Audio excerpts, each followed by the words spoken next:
Hello, welcome to Art Rant, and today we're going to talk about why the lights go out in your oil painting. And this only happens with oil paint. And calling it the lights going out, I think is the best way to describe it. Because I know I'm not the only oil painter that has had this happen as they're working. And for me, it went like this. I would have a 6 to 8 hours of productive painting working within medium to dark tones, the drawing, the color, the values. Everything is great. Like, I'm done. Wonderful.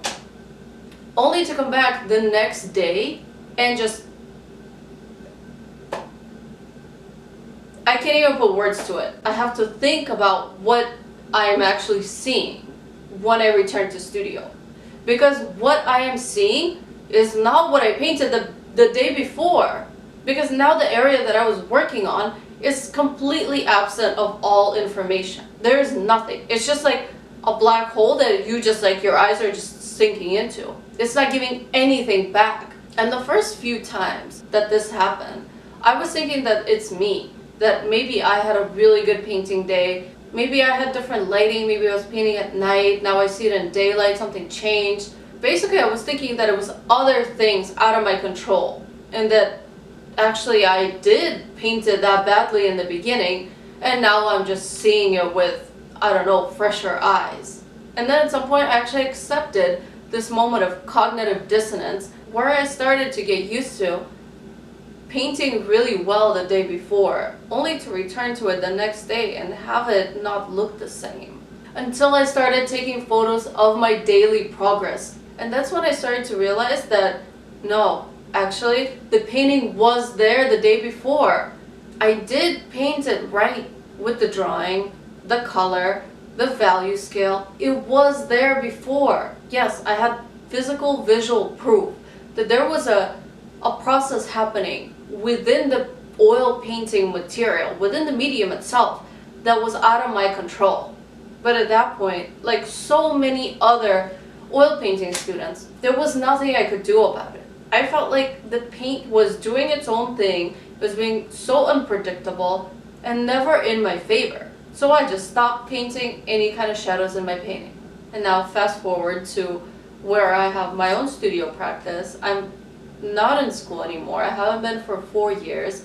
I'm just basically painting my own painting. So I'm in a good place and I'm thinking, let me start a really big painting. This painting is one of the best paintings that I've ever painted. 2 figures, self-portrait, realistic, landscape, everything is spot on. I'm so happy with this painting, I can't even put it into words. And in this painting, I'm wearing like an indigo, deep blue colored jacket. And this fucking jacket, it's like a reoccurring nightmare. The lights are out. And again, the oil paint, the medium itself, is fighting me back on what I wanted to do.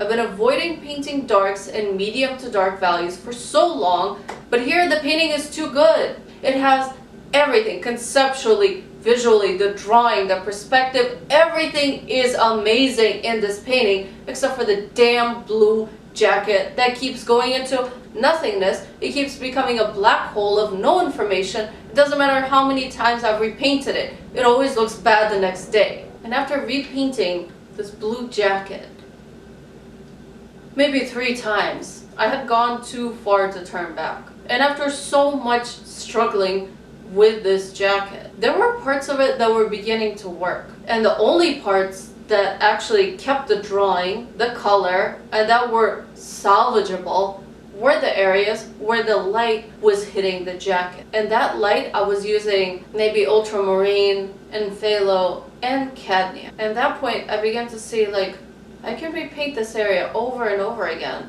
and that is not disappearing. So what is going on here?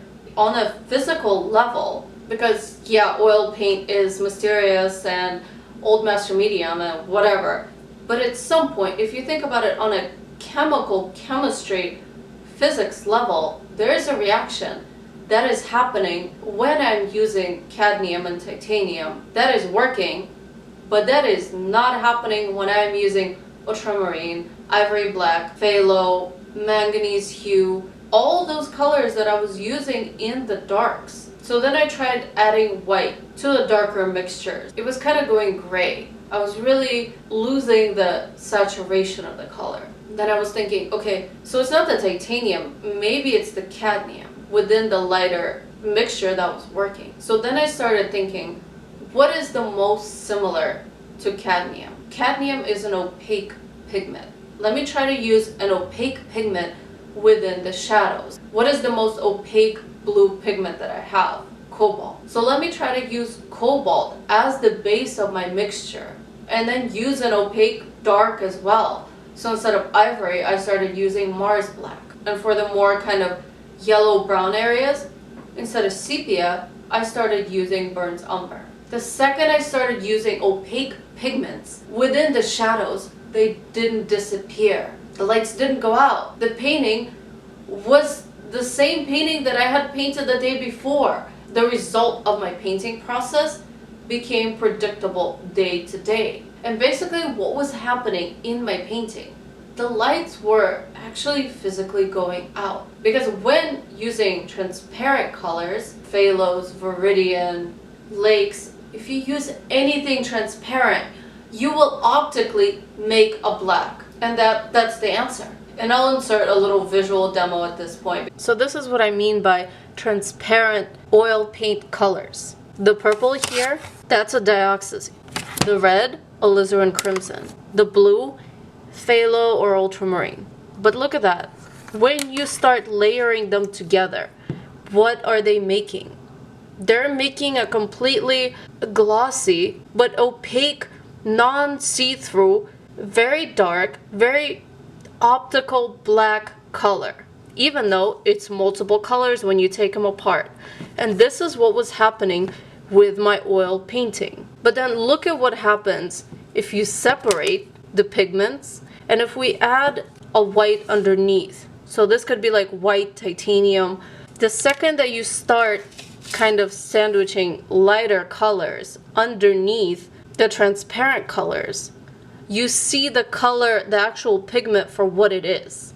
So it's very helpful to look at oil paint like color photography gels, just almost like stained glass. And also if you take the purple color and layer it over another purple color, the purple color that's underneath, you can still see it even if you layer a transparent purple glaze on top, because this lighter purple color is light enough to support more purple transparency on top, to where the shadow actually looks dark purple. It doesn't make a chromatic black. Okay, so now that you've seen the visual demonstration, that is what's taking all the information out of your oil paintings. How do we avoid this altogether? And I came up with my own solution to this, and I call it pigment hierarchy. Basically what you're going to do is you are only going to use titanium and earth pigments in the beginning of the painting. The reason that oil master painters started a monochromatic kind of sepia grisaille as their base layer was not only to get the drawing right, but it was also because they were working within pigments that they could go back into and repaint if the drawing was not right. They were mostly working in opaque pigments. Titanium, ochre, burnt umber, and black. Those pigments are so easy to rework because you are just focused on values only. And they're also super cheap. So start with just titanium white and earth pigments. And then once the drawing is good, you're happy with everything, nothing else needs repainting. Only then you start with the chromatic colors. And by chromatic colors, I actually mean cadmiums, cobalts, cerulean, all the really opaque metal colors. Do not get cadmium hue or any kind of hue of those colors. I know they're cheap, but they're transparent. So after the grisaille, use the heavy metal pigments. I know they're toxic and you have to be careful, and I know they cost more, but by using them, you have control of the values in your painting. And once you push the color and the drawing and the values and the kind of complementary, warm, cool kind of relationship as far as you can, and only at that point do you use the dye-based pigments. Do not use anything transparent before that. because they will just ruin everything and make an optical black. And when using transparent pigments, make sure that the base layer underneath them, if you're painting light jeans for example, and you want to darken the shadow with a phthalo, but the base of the jeans is cobalt, make sure that the base layer underneath is bright enough to support the structure of a darker kind of piece of colored glass on top of it, because that is the only way that you can use these transparent modern dye-based pigments as a darkening glaze on top of an existingly bright chromatic base layer. Using this system will make your painting process so much more predictable, so much easier. You're going to save so much time because you're not going to have to repaint areas that were done right the day before but chemically cured in a different way than you expected when you come back the next day. Painting is not a mystery. The answers to all of your painting problems are actually right there. If you just take the time and really focus on something, you will solve the problem in your painting studio if you just have the patience.